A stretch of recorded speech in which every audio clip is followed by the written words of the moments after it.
വടക്കേ മലബാറായ കണ്ണൂരിലെ ഒരു പ്രധാന അനുഷ്ഠാന കലാരൂപമാണ്.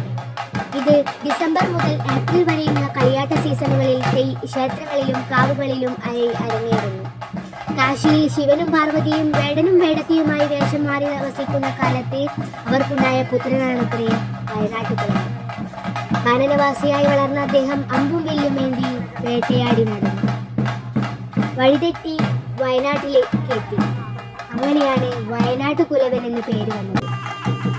എന്നാൽ അഷ്ടചാമുണ്ടിമാരിൽ പ്രധാനിയാണ് ഇളയടത്ത് ഭഗവതി. നമ്മൾ ഇപ്പോൾ കണ്ടുകൊണ്ടിരിക്കുന്നത് ഇളയടത്ത് ഭഗവതിയുടെ തെയ്യക്കോലമാണ്. സ്ത്രീകളുടെ ഇഷ്ടദേവത കൂടിയാണ് ഇളയടത്ത് ഭഗവതി.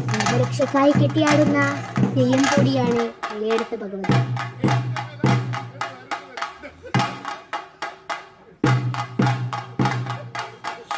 സ്ത്രീകളുടെ ഇഷ്ടദേവത കൂടിയായ ഈ ദേവി ചണ്ഡാല വേഷത്തിൽ അവതാരമെടുത്ത പാർവതി ദേവിയാണ്. അർജുനന്റെ അഹങ്കാരം ശമിപ്പിക്കുവാനും അദ്ദേഹത്തെ പരീക്ഷിക്കുവാനും വേണ്ടി ഭൂമിയിൽ ശിവനും പാർവതിയും ചണ്ഡാല വേഷത്തിൽ അവതാരമെടുക്കുകയുണ്ടായി. ഒടുവിൽ അർജുനനെ പരീക്ഷിക്കുകയും അഹങ്കാരം ശമിപ്പിച്ചു അതിനുശേഷം പാശുപതാസ്ത്രം നൽകി അനുഗ്രഹിക്കുകയും ചെയ്തു.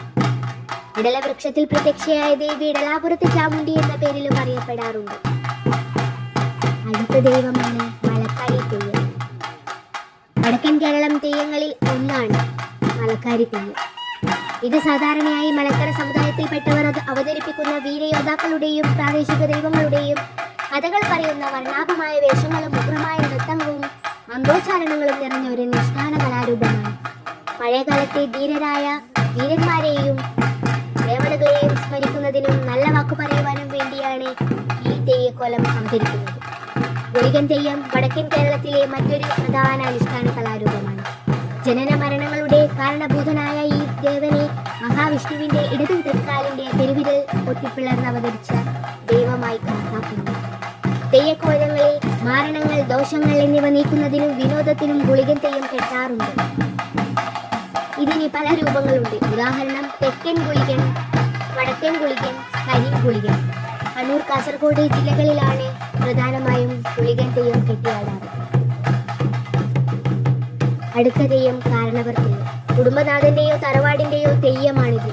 അവർ ഭക്തി, ബുദ്ധി, ധൈര്യം അല്ലെങ്കിൽ ഒരു ദൈവത്തിന്റെയോ ദേവിയുടെയോ ദർശനം എന്നിവയിലൂടെ മഹത്വം നേടുന്നു. കാരണവർ തെയ്യത്തിന്റെ കഥ വീടുതോറും വ്യത്യാസപ്പെടുന്നു. കുടുംബത്തെയോ പ്രദേശത്തെയോ സംരക്ഷിക്കാൻ ഒരു വൃദ്ധൻ അസാധാരണമായി എന്തെങ്കിലും ചെയ്യുന്നതാണ് പൊതുവായ ഘടകം. ചില സന്ദർഭങ്ങളിൽ കാരണവർ ഒരു ദേവിയുടെ ദർശനം നടത്തുകയും ശത്രുക്കളെ നേരിടാൻ അവളുടെ സഹായം തേടുകയും ചെയ്യും. ഞാൻ നേരത്തെ പരാമർശിച്ച 5 തെയ്യക്കോലങ്ങളും കൈപിടിച്ച് ഒരുമിച്ച് വട്ടം കറങ്ങുന്നത് കാണികൾക്ക് ഒരു നല്ല കാഴ്ചയാണ്. കണ്ണൂർ പീനാക്കണ്ടി വയനാട്ടുകുലവൻ ക്ഷേത്രത്തിലെ 5 തെയ്യക്കോലങ്ങളാണ് നമ്മളിപ്പോൾ കാണുന്നത്. ഒന്നാമത്തെ തെയ്യം വയനാട്ടുകുലവൻ, 2 ഇളയടത്ത് ഭഗവതി, 3 മലക്കാരി, 4 കാരണവർ തെയ്യം, 5 ഗുളികൻ തെയ്യം. ഗുളികൻ തെയ്യം 2 നമുക്ക് കാണാൻ സാധിക്കും. അത് 1 നേർച്ച തെയ്യം.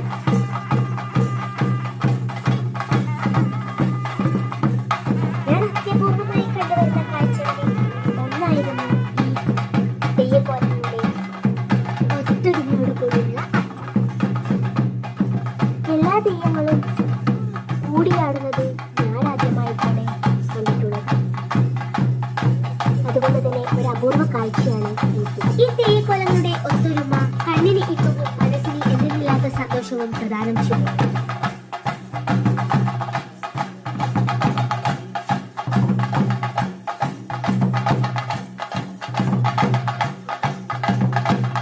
കൂടാതെ ദൈവങ്ങൾ പരസ്പരം മുഖം നോക്കി കൈകോർത്ത് നൃത്തച്ചുവടുകൾ വയ്ക്കുന്നതും എനിക്ക് മറ്റൊരു അത്ഭുതകരമായ കാഴ്ചയായി തോന്നുന്നു.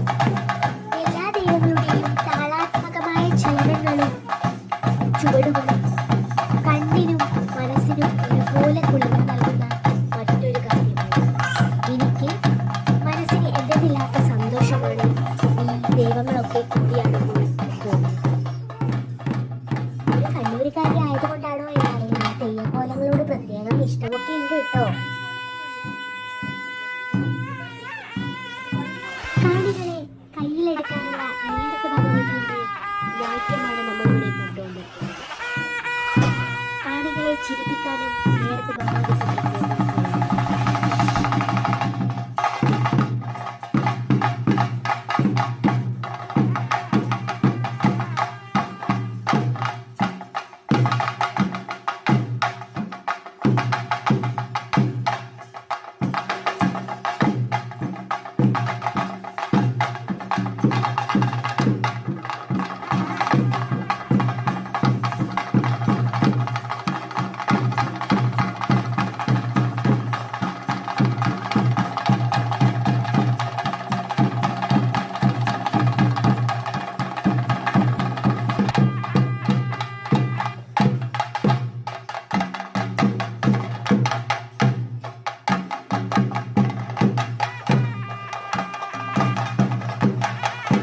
അടുത്ത കാഴ്ചയാണ് തെയ്യക്കോലങ്ങൾ തമ്മിൽ പരസ്പരം സൗഹൃദ സന്തോഷങ്ങൾ.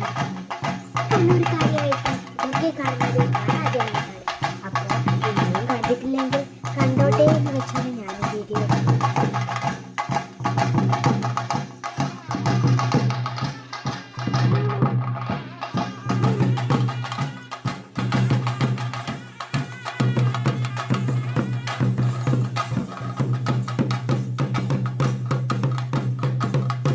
ഇതും എനിക്ക് പുതിയൊരു അനുഭവമായിരുന്നു.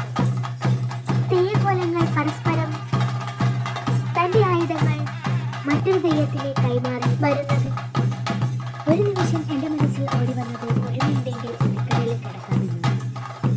നന്നായിരിക്കാം ഇതിനായത്. തെയ്യക്കോലങ്ങളുടെ ആട്ടം കാണുന്ന കാണി എന്ന നിലയ്ക്ക് എനിക്ക് അങ്ങനെയാണ് തോന്നുന്നത്. ഇന്ന് മനുഷ്യൻ പല നിസ്സാര കാര്യങ്ങളിലും തർക്കിച്ച് ജീവിക്കാറുണ്ട്. അതൊന്നുമില്ലാതെ സൗഹൃദത്തോടെ ജീവിച്ചാൽ എനിക്ക് മനോഹരമായിരിക്കും എന്ന് ഞാൻ വിചാരിച്ചു.